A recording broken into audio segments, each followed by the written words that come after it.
Bonjour à tous et bienvenue, c'est l'heure de la Post-Casque, numéro un petit peu spécial. Aujourd'hui on fait une petite vidéo mode IRL, tout simplement pour la simple et bonne raison que j'ai pas le temps d'être chez moi pour faire la vidéo.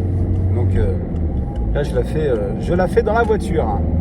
Donc on parlait de l'actu MiHoYo ce matin, où on pouvait voir l'anniversaire prévu de Honkai Impact. Donc oui, qui est prévu pour le 14 octobre. Et on a pu voir aussi les récompenses qu'on va pouvoir obtenir. Et ça, franchement, ça fait du bien, ça fait plaisir. Voilà, c'est ce que je disais.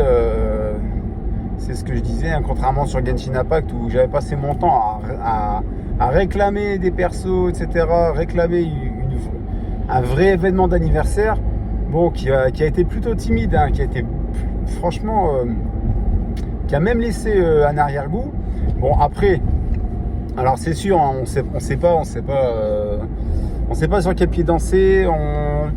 Chez MiHoYo, on ne sait pas combien de personnes, l'effectif de l'équipe sur Honkai Impact et Genshin Impact. On sait aussi qu'il y avait le Tokyo Game Show pour Genshin Impact. Bon, c'est histoire de concilier tout ça, c'était peut-être pas tellement facile. Donc bref, voilà, maintenant Genshin Impact, l'anniversaire est passé. Voilà, mercredi il y a la 2.2 qui va arriver.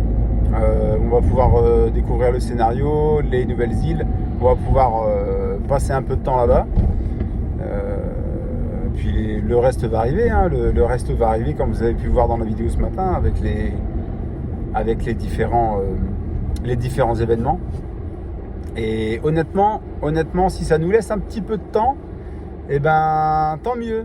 Tant mieux parce que pour la simple et bonne raison que ça nous laissera le temps de se rattraper sur Honkai. Voilà, parce que là honnêtement, ils ont compris. Ils ont compris le succès de Genshin Impact, ils l'ont vu, je ne sais combien de milliards en peu de temps, même pas en un an, il faut arrêter, en à peine quelques mois. Ils ont compris, ils ont une force, ils ont de l'idée, ils ont du talent, c'est tout. Puis ils bossent, attention, ça bosse dur au niveau des devs là-bas. Donc ça c'est cool.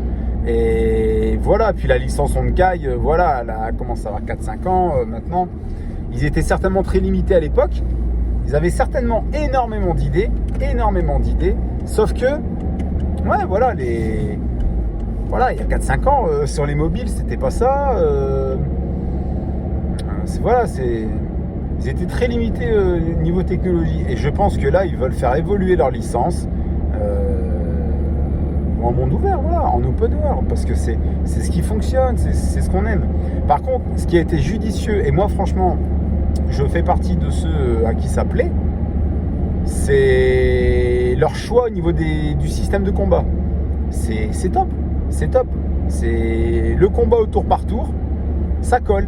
Ça marche pas sur les plates-bandes de Genshin Impact, pas du tout. On n'aura pas l'impression de faire la même chose. Voilà.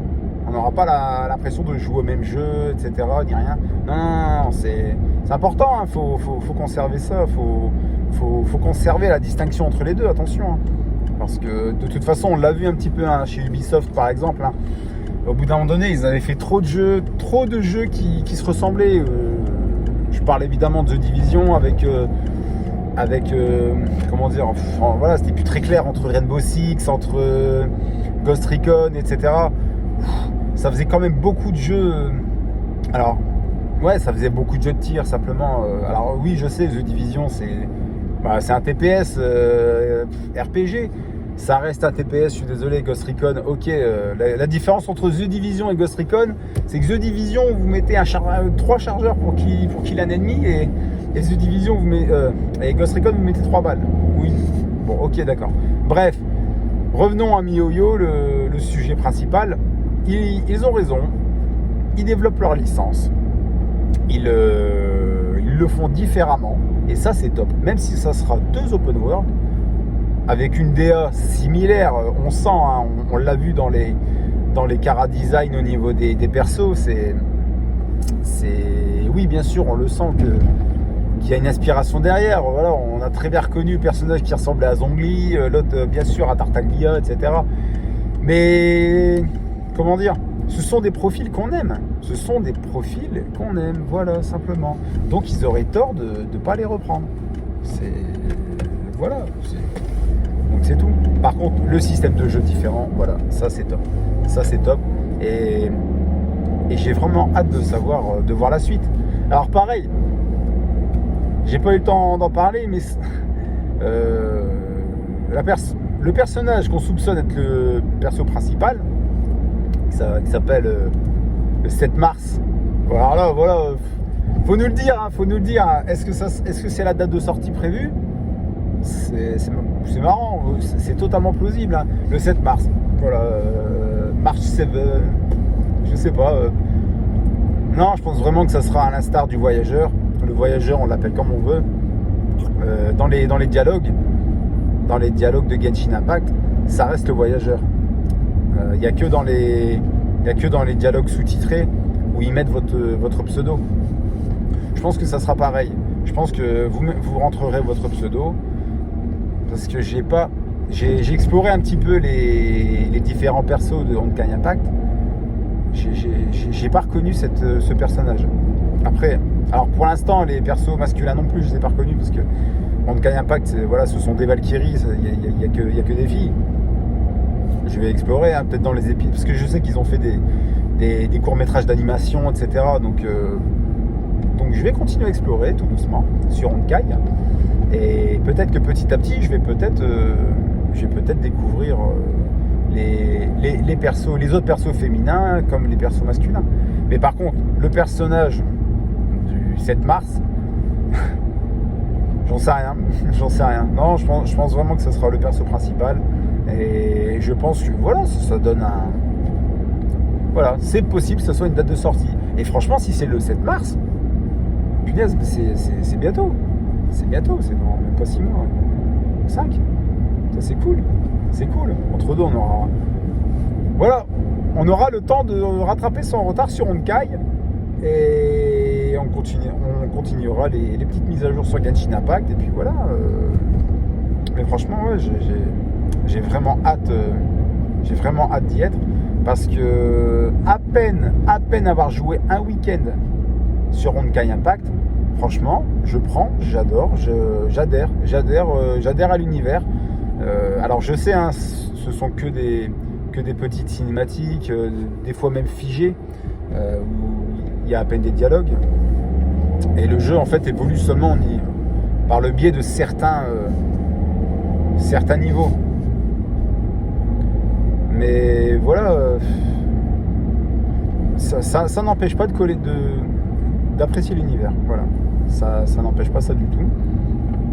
Et je suis très très content qu'ils veulent ouvrir à l'open world. Et voilà, pour ancrer vraiment dans la durée. Alors, et pareil, hein, leur force c'est la dispo entre le PC et le mobile, mais voilà, mais c'est l'avenir. De toute façon, c'est l'avenir du jeu vidéo, on est d'accord. Hein. On est d'accord. Alors les AAA, c'est très très bien. Il n'y a pas de problème là-dessus. J'adore, ça dépend lesquels bien sûr, mais j'adore. Alors je conçois le fait que ça coûte très très cher à produire. Mais bon, voilà, les gens n'ont plus 60, 70 euros, 80 euros à balancer dans un jeu vidéo, faut arrêter. Moi-même, je suis désolé, hein, les free-to-play, je joue au maximum en free-to-play, c'est vrai. Ce qui est récompensé sur mes comptes, c'est ma fidélité. Donc, le fait que je joue tous les jours à certains jeux. Après, je dis pas dans certains, comme Genshin Impact par exemple. Bon, je prends l'abonnement mensuel de 5 euros. Bon, je me considère pas comme cash player pour autant. Voilà, je l'assimile plus à mon petit abonnement de Warcraft par exemple qui coûte 13 euros par mois. C'est un petit abonnement, voilà, ça donne un petit coup de pouce sur Genshin pour les petites invoques, c'est tout. Mais je vais pas aller acheter des packs, claquer 200 balles, etc. Faut arrêter, surtout qu'une fois j'avais calculé sur Genshin Impact, Pour être sûr d'obtenir ton perso 5 étoiles, même à 200 balles, tu l'avais même plus. Enfin, tellement que ça coûtait cher. Non, je pense que voilà, l'avenir du jeu vidéo est dans le free-to-play et dans le multiplateforme. Alors bien sûr, attention, faut pas nous faire comme du PES ou quoi, ou ce que vous voulez. Les free-to-play, c'est pas, c'est pas l'occasion de faire un jeu pourri, de le sortir au plus vite, et juste après dire ouais, je vais faire des mises à jour, t'inquiète. Non, si le jeu il est moche, j'en veux pas. C'est pareil. Et de toute façon, et attention, au démarrage. Attention au démarrage, parce que si vous faites un démarrage pourri, mais les gens n'auront même pas envie d'y revenir. Alors c'est arrivé de, comment dire, le rattrapage pour Final Fantasy XIV par exemple, il n'y a pas de problème. Mais ils ont bûché, et les pubs et compagnie, et attention, et ça a été reboot, tout ce que vous voulez. Je pense que chez Square Enix, pour Final Fantasy, ils ont dû mettre les bouchées doubles. C'était hors de question qu'un FF connaisse un destin à la Anthem par exemple. Voilà, je pense que c'était simplement, voilà. Donc je pense que l'avenir du jeu vidéo est dans le free-to-play, le multiplateforme. MiYoYo l'a très bien compris et il le réalise très très bien. Honnêtement, je tire mon chapeau, autre chose à eux, parce que franchement, ils le font super bien, et on y prend du plaisir. Et ça les empêche pas de nous offrir un monde, voilà, c'est tout, voilà, un monde avec plein de rêves, plein de projets, et leur histoire, attention, moi leur cinématique au niveau de leur scénario, mais moi je trouve ça top, j'en reparle encore. Je me rappelle très bien la cinématique de fin au niveau de la Shogun Raiden, mais c'était du top du top, c'était un truc de fou. J'avais la cinématique, j'avais les frissons. Voilà, ça c'est clair et net. En plus, le personnage de Shogun, il est exceptionnel. Il est exceptionnel. Et la force aussi de faire plusieurs licences, c'est quand on arrive à les faire cohabiter l'une avec l'autre, à l'instar par exemple de Blizzard. Parce que Blizzard, voilà, depuis, alors ça fait pas longtemps, parce que pendant au moins, j'en sais rien, plus de 15 ans, 15-20 ans, ils tournaient sur 3 licences. Blizzard tournait sur Warcraft, le RTS, attention, Starcraft, RTS aussi, et Diablo. Attention, 2014, Blizzard a totalement, ils ont accéléré le pas. Alors c'est sûr que bizarrement, ça correspond au moment où les anciens de Blizzard, les fondateurs, tout ça, ont commencé à partir. Et la société a commencé à être reprise petit à petit par des actionnaires, par des gros groupes, etc. Aujourd'hui, c'est pas Blizzard, c'est Activision Blizzard, Tencent, il est beaucoup, le gros géant chinois. Faut pas l'oublier. Faut se développer. Après, ils ont eu raison, parce que Blizzard, ils ont balancé Hearthstone, qui était un succès fou, mais une rentabilité de dingue, Hearthstone. Ça coûtait que dalle à produire. Et il y avait des packs. Alors tous les fans de Magic, ils étaient là. Je rachète.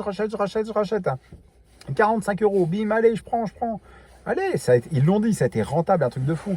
Après, ils ont essayé de récupérer leur style. Enfin, leur style, attention, c'était pas le leur, mais je veux dire, au niveau du MOBA, quand ils ont sorti Heroes of the Storm. D'ailleurs, moi je trouve qu'ils ont mis très très longtemps, Blizzard, à sortir Heroes. Suite au succès fou de League of Legends, c'est certain. Faut pas oublier que League of Legends, les MOBA comme ça ont commencé sur un mode de Warcraft 3. Donc c'est sûr que Blizzard, on dit, moi aussi je veux mon... Mais après, ils ont eu raison, parce que avec leurs 3 licences, et en plus avec Overwatch qui est sorti, ils avaient vraiment de quoi faire en personnage. Donc voilà, donc Heroes of the Storm chez Blizzard, pour moi, c'est plus un All-Star pas qu'un vrai MOBA, parce que oui, ici c'est un MOBA, mais c'est plus leur All-Star. Voilà, ça c'est normal. Et revenons à MiYoYo, parce que c'est le sujet de la vidéo. Ils ont totalement raison de faire cohabiter leurs différentes licences. Et puis on l'a vu, hein. On l'a vu très bien. Moi, quand j'ai vu Yael Sakura dans Honkai Impact, pardon. Et Yael Miko dans Genshin Impact, c'est la même, hein. Alors Yael Sakura, je ne sais pas depuis combien de temps elle est dans Honkai. Mais voilà, c'est exactement pareil, hein. C'est comme Mei Raiden dans Honkai. Alors elle n'est pas aussi spectaculaire, mais elle me fait penser énormément à la Shogun Raiden. Énormément. Alors bien sûr, attention, la Shogun a énormément plus de classe, plus de hype, attention. Et puis c'est pas le même perso. C'est pas le même perso. La Shogun, on parle d'une divinité, c'est pas rien. C'est normal, hein. Enfin bref. Donc voilà, franchement, moi depuis l'année dernière, j'ai découvert MiHoYo avec Genshin. J'y ai joué tout le temps, tous les jours. Là, avec Honkai Star Rail, je me lance sur Honkai Impact. Je rattrape mon retard, c'est certain, pour pouvoir être prêt le jour où Honkai Star Rail va sortir. Et je pense, si le jeu me plaît, et je vais continuer. Et depuis l'année dernière, pour ma part, en tant que joueur, MiHoYo est une vraie révélation en tant que gamer, hein, je suis désolé. Et surtout pour un rapport niveau qualité-prix, il n'y a pas à dire, hein. Il n'y a pas à dire. Alors après, voilà, le style, on aime ou on n'aime pas. Vous n'aimez pas le style manga, vous aurez du mal, hein, ça c'est certain. Mais bon, moi franchement, le jeu... Alors après, attention, il ne faut pas me dire, j'aime pas le style manga, mais j'adore Zelda Breath of the Wild, hein, parce que j'ai rien contre le jeu, au contraire, hein, il a l'air très bien tout ça. Mais Zelda, j'ai l'impression que même un jeu de voiture, on va bientôt le comparer à Zelda. Faut prendre de la distance, hein. Cool, hein. Faut arrêter de devenir... Parce que c'est un peu comme ça. Nous, quand on me le met tout le temps devant mon nez, au bout d'un moment donné, même s'il a l'air bien, bizarrement, je commence à avoir un mouvement de recul. Ce qui est dommage, parce que ça ne rend... En fait, c'est ça. À force de tout le temps parler d'un jeu, voilà. Au bout d'un moment donné, ça peut faire un effet repoussoir. C'est pour ça que je m'intéresse à bien plus de jeux que simplement les jeux de MiHoYo, de Blizzard, etc. Non, en termes de jeux, de toute façon, vous allez le voir sur la chaîne, vous êtes amené à voir énormément de jeux. Là, bon, ces temps-ci, je suis beaucoup sur Diablo, parce que Diablo 2 Resurrected est sorti il y a peu. Mais au fur et à mesure, vous allez voir que voilà, je m'intéresse à pas mal de jeux. Et j'aime la diversité, et franchement, j'aime la diversité et j'ai envie de vous la faire partager. Donc sur sur la vidéo, on va s'arrêter là. Je vous dis certainement à demain. À demain pour une vidéo Halloween sur un certain jeu. On verra demain matin. Donc sur ce, si vous aimez ce que je fais, n'hésitez pas à me soutenir. Parce que c'est vrai, pour se faire connaître sur YouTube, c'est très très très très dur. Vous avez beau faire de la pub à droite à gauche dans votre entourage, ça joue le jeu de temps en temps, mais c'est pas ça qui va vous faire atteindre des sommets. Non, c'est le référencement, les réseaux sociaux, etc. Et le temps.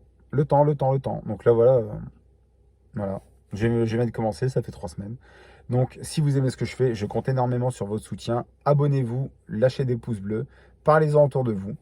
Et je suis ouvert aussi à toutes les suggestions. Ça, c'est clair. Je ne dis pas que je vais totalement agir en fonction de toutes les suggestions, mais je vais m'efforcer d'essayer d'y répondre et si je ne peux pas le faire, d'expliquer pourquoi. Voilà, simplement.